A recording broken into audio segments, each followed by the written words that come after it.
Idol, nakakarayuma po ba ang munggo? Ikaw po ba ay maaaring tamaan ng gout dito? Ang sagot, Idol, hindi po. Base po sa modern na pag-aaral, ito po ay dumaan po sa proseso at napag-alaman po na ang munggo po ay nakakababa po ito ng uric acid levels. Ito po ay may mataas na anti-inflammatory, antioxidant, mataas na protina, mataas na nutrition, at ito po ay maaaring makatulong po para po sa ating puso. Bakit po?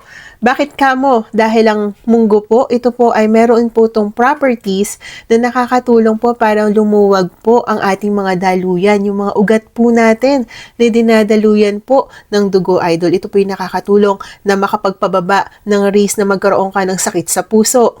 High in fiber din po ito, Idol, kaya maganda po ito sa ating digestion.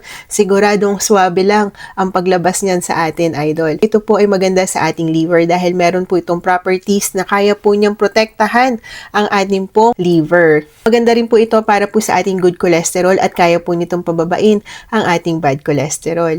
Maganda rin po ito para po sa ating weight management dahil ito po ay meron lamang itong mababang calorie at kayang-kaya po nito na meron ka pong sapat na nutrition na nakukuha at masustansya pa, Idol. Nakakatulong din po ito para sa mga buntis o gustong magbuntis dahil ito po ay may mataas na folate tsaka iron, which is magandang-maganda po para mabilis mabuntis.